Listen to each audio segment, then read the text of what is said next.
Muy buenas tardes, queridos hermanos y hermanas en Jesucristo. Reciban todos un cordial saludo en este día tan maravilloso. Hoy les doy la bienvenida también a este espacio, Atardeceres con el Padre Julián, donde hoy vamos a meditar el capítulo 9 de este libro de experiencias con el cielo. Hoy nos corresponde entonces perdonar para que sigan su camino en paz. Yo los invito entonces para que vivamos este capítulo, para que dejen sus comentarios también, para que cuenten también sus experiencias, para que así podamos ir entendiendo un poco más acerca de toda esta vivencia que es la muerte, pero también cómo superarlo. Además de perdonar, que es tal vez la más difícil de las tareas, es necesario orar por la persona que falleció y cuyos actos se alejaron del buen obrar y del amor. He visto seres humanos, por fortuna pocos, que murieron en estado de oscuridad, por así decirlo, y esto les impidió seguir su camino hacia la luz. Para poder marcharse en paz requieren que la luz del amor o la compasión de quien oren por ellos disuelva la oscuridad de su encierro, así como sugerencias o instrucciones para salir del mismo. Deben saber que si buscan la luz y si piden ayuda, recibirán luz y ayuda. Tener la certeza de que cualquier cosa que hubieran hecho, por mala que haya sido, puede ser perdonada al comprometerse a abandonar su tendencia hacia el mal y procurar ahora dirigirse hacia el bien. Si no lo lograron hacer en la tierra, aún es posible realizarlo en el cielo. Si quien fallece tiene la humildad de pedir apoyo a las fuerzas de la luz, será asistido y guiado precisamente al lugar donde pueda reconfigurar su cuerpo de energía, ver desde una perspectiva más positiva su ciclo de vida, aceptar sus errores, pedir perdón, reconstruirse y sanar. De esta manera iniciará el camino para lograr a su vez perdonar y perdonarse. Los familiares o amigos de alguien que muere en estas condiciones, cualquiera que haya sido la conducta errada del difunto, tienen una gran tarea por delante. Tal vez lo más complejo es lograr el perdón. Comprendo que no es fácil para un cónyuge o un hijo perdonar a un esposo o a un padre maltratador, quien tal vez al morir deja situaciones legales difíciles causantes de que familia y amigos deban acudir para ayudar a desenredar los problemas de quien falleció en pequeñas o grandes proporciones. Esto ocurre todos los días. No creo viable pedir que se perdone de inmediato a quien hizo daño, aunque sea cercano por familia, amistad o trabajo. Ojalá que al menos se logre desatar el nudo de resentimiento con todo lo que ello acarrea. Los lazos energéticos son implacables, se transforman en canales por los que circula lo que hay en los dos extremos, atan a los que se odian en cuanto se piensa con inusitada frecuencia. Si hay resentimiento, el que sigue vivo en este plano continúa con ese rencor que incluso tal vez se acentúe, pues se pierde toda posibilidad de reparación por parte del que ya se fue. Esto amarga y arruina, quitando la capacidad de llevar una vida interior de calidad. Ante esa situación, lo único sensato radica en cortar ese lazo, aunque realizarlo requiera tiempo. Para llevar a cabo este propósito resulta útil entender que a todos nos ocurren injusticias y que si queremos tener algo de paz, realmente contamos con la posibilidad de no mantener vivo el pasado. Esto solo se consigue cuando perdonamos y dejamos de recordar lo ocurrido con sufrimiento o autocompasión, y sin negar que los hechos sucedieron. Entendemos que estos se ubican justamente en el pasado, es decir, en un sitio que almacena memorias, cosas que ocurrieron pero ya no existen. Lo que nos marca la vida es nuestra respuesta en el ahora ante esas memorias, cualquiera que ellas sean. Ahora bien, las secuelas físicas, emocionales y mentales de las injusticias o de las agresiones son innegables. Por lo general, no podemos cambiar aquellas físicas, pero sí atenuar las emocionales y las mentales. Esto contribuirá a manejar mejor las primeras. Somos producto de nuestro pasado, es una realidad, pero madurar implica no ser autómatas y ejercer el derecho a elegir de cuáles recuerdos alimentar nuestro presente. Esto alivia, sana, aligera la vida. Perdonar no es sencillo, ni fácil, ni es algo que se logre sin esfuerzo. Hay hechos del pasado que debemos depositar en el archivo de los recuerdos dolorosos sin otorgarles el poder de gobernarnos mediante el sufrimiento. Esa posibilidad de elegir liberarnos del dolor no depende del que nos hizo daño. Rara vez ocurre que aquel que nos lastimó nos pida perdón, en especial si ya murió. Depende solo de cada uno superar el evento doloroso. Si nos piden perdón, maravilloso, pero no lo subrayemos como requisito indispensable para alcanzar nuestra sanación. Si alguien que murió cometió una injusticia con nosotros, por desgracia, podemos quedar atados a él o a ella en razón de la rabia o la amargura frente a lo que nos ocurrió. Seremos indefectiblemente su víctima y eso puede minar nuestra posibilidad de forjar una mejor calidad de vida. Perdonar no es validar lo que esa persona hizo, ni olvidarlo. Perdonar es dejar de recordar el hecho con sufrimiento. Es comprender que en la tierra estamos en un ciclo pasajero de vida, cuya meta real radica en crecer espiritualmente. Nuestro cuerpo físico es efímero y aunque haya sido lesionado, al morir el cuerpo de energía se reparará. Entonces nuestra mente verá las cosas desde una perspectiva tal que nos permitirá comprender que esa injusticia era la circunstancia por la cual nuestra alma había aceptado pasar. La persona que fue injusta o cruel con nosotros tendrá que enfrentar las consecuencias de sus actos en la otra vida. Ese es un problema. El nuestro, si hemos sido víctimas de una agresión, se sitúa en lograr fortalecer el espíritu y desarrollar los talentos que tenemos a nuestra disposición para enfrentar la adversidad. Esto nos permitirá concentrarnos en superar la situación y así desanudarnos de la victimización. Si retomamos la metáfora de la escuela tierra, pasar por injusticias, decepciones, pérdidas y fracasos es uno de los cursos más importantes por el cual todos los alumnos hemos de pasar, cuya pedagogía es personalizada y los exámenes a aprobar han sido previamente acordados por nuestra alma. Nos permite forjar el carácter y hacer conciencia real de nuestros talentos y acceder al nivel más alto de espiritualidad. Practicar el perdón y la compasión. Recordar esto nos ayuda a superar la idea de ser víctimas y reemplazarla por la de ser aprendices de la ecuanimidad. Esta solo se obtiene cuando se pasa según una enseñanza oriental, a través de la prosperidad y la adversidad, el triunfo y el fracaso, el halago y la calumnia, la salud y la enfermedad, con paz y ecuanimidad periódicamente. La vida nos lleva a experimentar ambas caras de las circunstancias. Son oportunidades para practicar la ecuanimidad. Que recibamos la calumnia con la misma calma que debemos aceptar el halago es toda una tarea para el carácter, ¿verdad? Las vicisitudes, al desgarrar nuestro ser, pueden ayudar como las semillas que se rompen al entrar en lo oscuro de la tierra y logran luego germinar y florecer hasta tornarse en magníficos árboles que crecen frondosos. Sin embargo, no toda semilla que se siembra florece. Una adversidad puede romper a muchos de tal forma que crean imposible sanar. Por fortuna, la historia está llena de seres humanos de todas las condiciones que decidieron no solo sobrevivir al infortunio y a las injusticias, sino vivir de la mejor manera posible y lo lograron. De ellos podemos aprender al observar las herramientas que usaron para superar el impacto que les tocó vivir. Perdonar es una de las principales. Poner el pasado en el pasado es algo ineludible si se quiere realmente vivir el presente con algún grado de paz.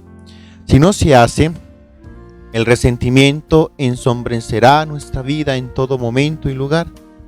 Cortar los lazos destructivos, en especial con aquellos que nos hicieron daño y fallecieron, ayuda para que ellos y nosotros logremos sosiego.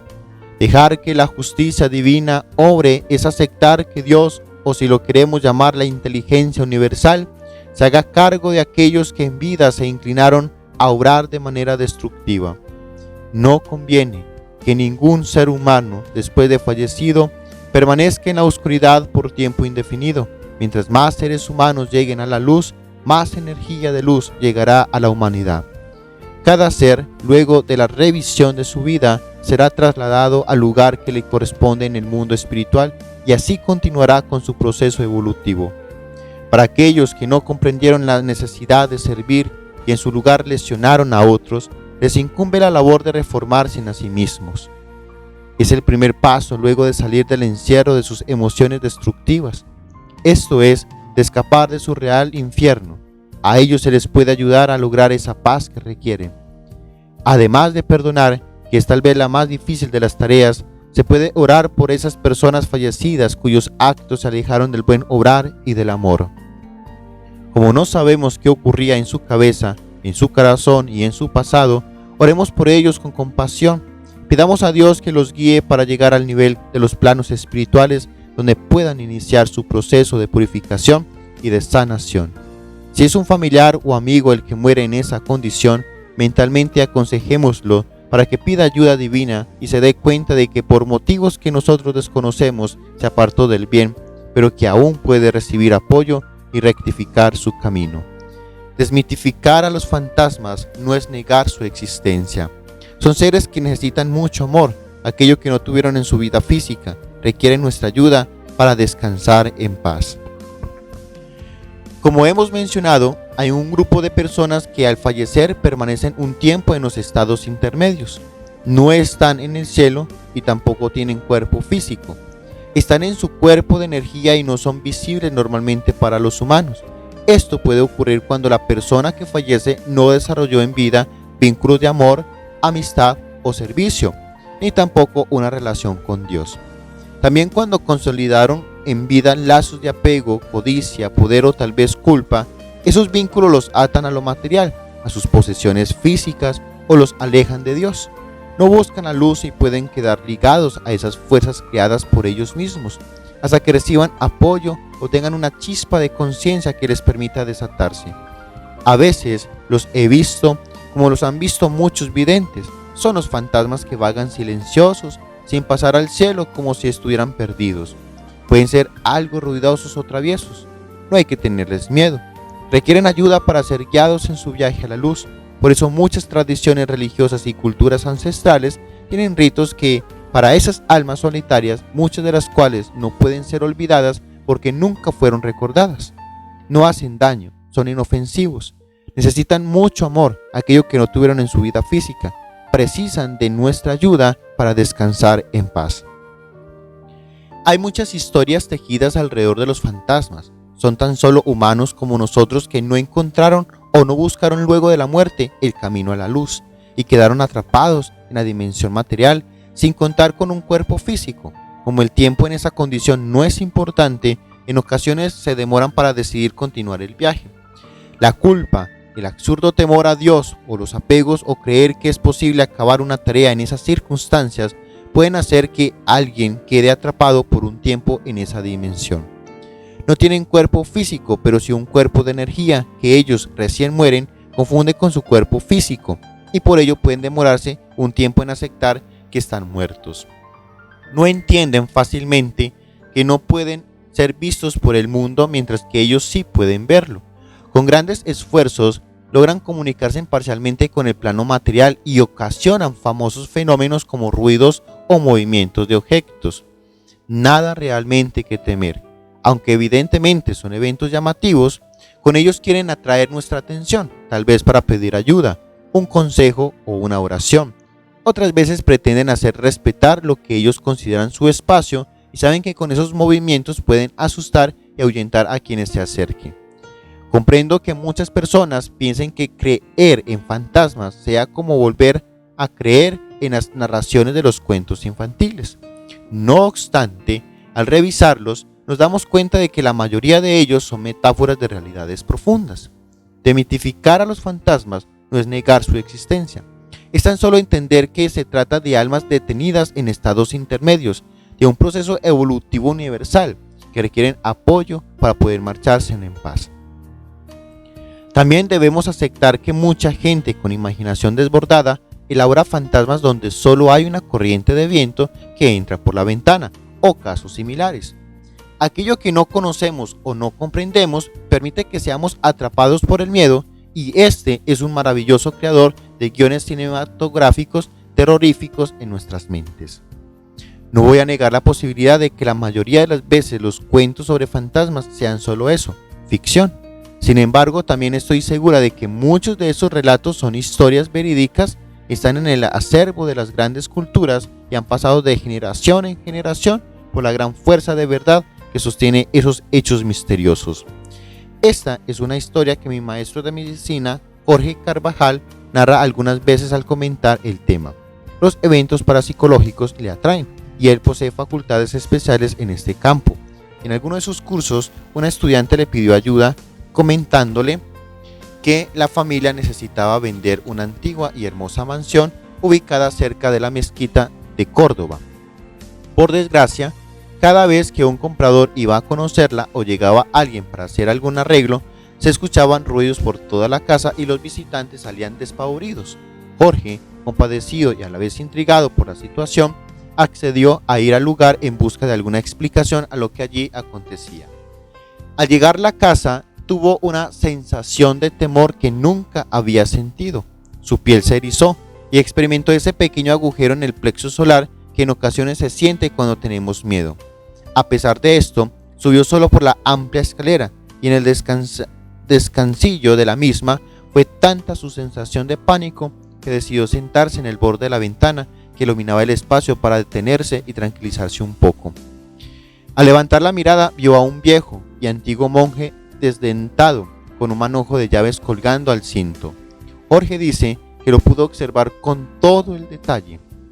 Al pensar que este monje podía llevar varios siglos en esa casa, cuidándola por alguna desconocida razón y sin poder ascender al cielo, se llenó de compasión y utilizó allí una de las técnicas que enseñan las tradiciones tibetanas para ayudarles a los muertos a seguir su camino hacia otra dimensión. El religioso desapareció llevándose con él la sensación de temor que inundaba a Jorge.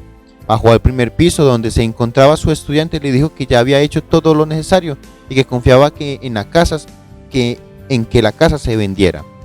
Unos meses después, cuando regresó a dictar un nuevo curso en otra ciudad española, la estudiante en cuestión fue expresar su agradecimiento porque luego de que Jorge visitara la casa, no se volvieron a presentar fenómenos paranormales. Recibieron excelentes ofertas y se vendió en pocas semanas, a pesar de llevar varios años sin que esto fuera posible. Con este antecedente le pedí a Jorge ayuda para visitar un apartamento al que me habían invitado y en donde muchas personas sentían una extraña presencia que los ahuyentaba. Era un excelente inmueble en venta, pero a pesar de muchas ofertas para comprarlo, no se lograba la transacción. Al entrar en él, buscando un posible fantasma, ambos coincidimos en un lugar concreto dentro de la biblioteca. Nos dijeron que exactamente en el sitio que señalamos, un famoso vidente había encontrado evidencias de algo anómalo. Esta vez fui yo quien experimentó la extraña sensación de temor. Percibí algo que pensé solo ocurría en las películas, algo pegajoso y frío que ascendía por mis piernas. Le comenté a mi maestro lo que estaba sintiendo y en un susurro para que los dueños del apartamento no entraran en el pánico en el que yo estaba al borde de entrar, le pedí ayuda urgente. Ambos teníamos la sensación de que alguien estaba sufriendo, como suele ocurrir a los fantasmas. Hicimos una oración amorosa y compasiva, explicándole con claridad y firmeza a ese ser que debía seguir su camino a la luz.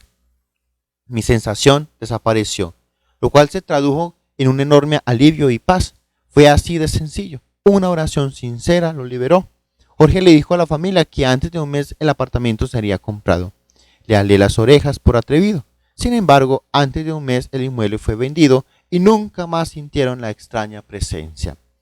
Esos seres usualmente no hacen daño, solo están asustados, como le sucede a cualquier humano o animal cuando no comprende qué le ocurre o se siente amenazado.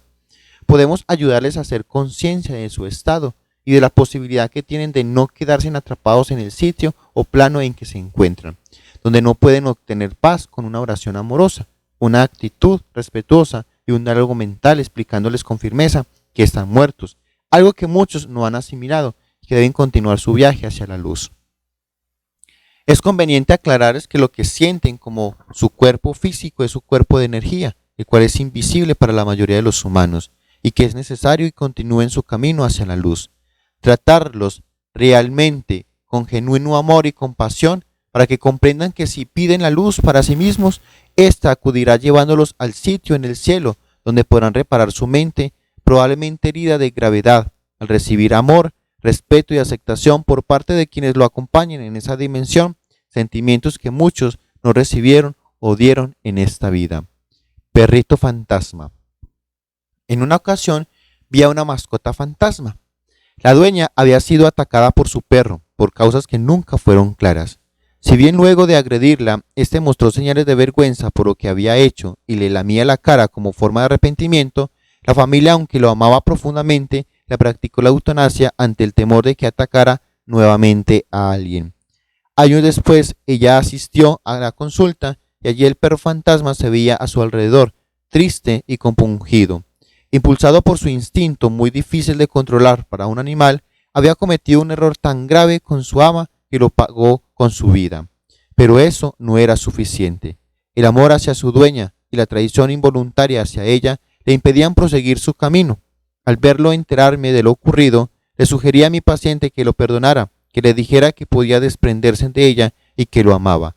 El perro desapareció y yo supuse que ya todo estaba solucionado.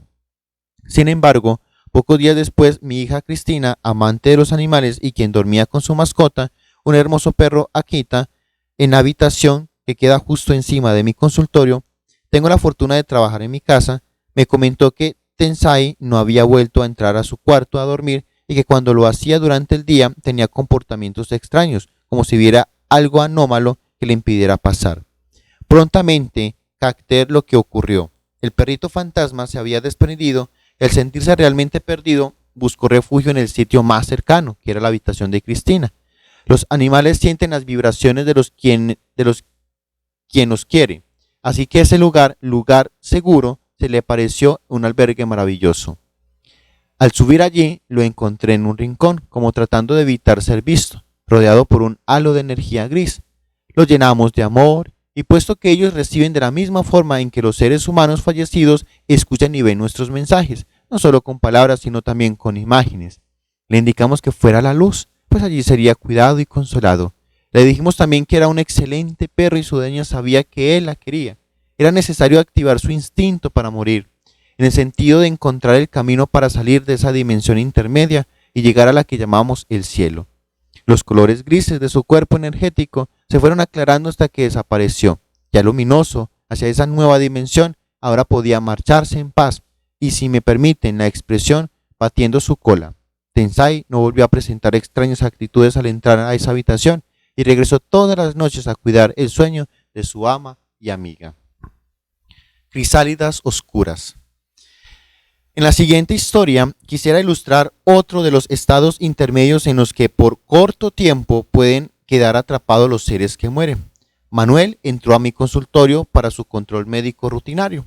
Al acostarse en la camilla observé una forma sutil adherida a su pecho. Era como una nube de humo gris, negruzco de unos 20 centímetros de diámetro. Podría describirla como una crisálida de mariposa de color oscuro y de gran tamaño, cuya trama de hilos eran tan densa que impedía ver el centro. Las he visto en varias ocasiones, son seres humanos que salieron de su cuerpo físico, pero aún no logran desprenderse del plano terrenal. Adoptan entonces esta forma contraídos, adhiriéndose a alguien que los cuide y proteja. No hacen daño. Es como si su cuerpo energético se encogiera y encapsulara para salvaguardarse. El color negro no tiene ninguna connotación negativa. Estas crisálidas oscuras son uno de los estadios que algunas personas recorren al morir antes de llegar a la luz, especialmente cuando, desde sus creencias, no estaban preparadas para ese viaje. Todos haríamos bien en tener conocimiento y claridad sobre este viaje. Es de todos modos el recorrido hacia el cielo y se daría de un ambiente de alegría, paz y bienestar, como es lo ideal. Le pregunté a Manuel si había estado en un entierro o si alguien cercano había muerto recientemente. Él respondió que no. Insistí en mis preguntas, puesto que percibía esa crisálida adherida a su pecho. Y ese fenómeno solo ocurre cuando hemos estado en contacto con alguien que falleció. Nuevamente lo negó. Extrañada ante sus respuestas negativas, cambié de tema y continué la consulta. Unos 15 minutos después, él se golpeó la cabeza con la palma de la mano y exclamó: ¡Claro que se murió alguien! No entiendo cómo se me pudo olvidar. A continuación me contó que 3 semanas antes, mientras estaba en su finca, lo llamaron para avisarle que su mayordomo, con quien trabajaba hace casi 20 años, se había puesto súbitamente muy enfermo. De inmediato me dijo, subió al automóvil, condujo hasta la casa del mayordomo, lo recogió y se dirigió al hospital más cercano. En el trayecto falleció y a Manuel le correspondió realizar todo lo que esto supone: llegar al hospital, certificar su defunción, organizar el entierro y consolar a la familia.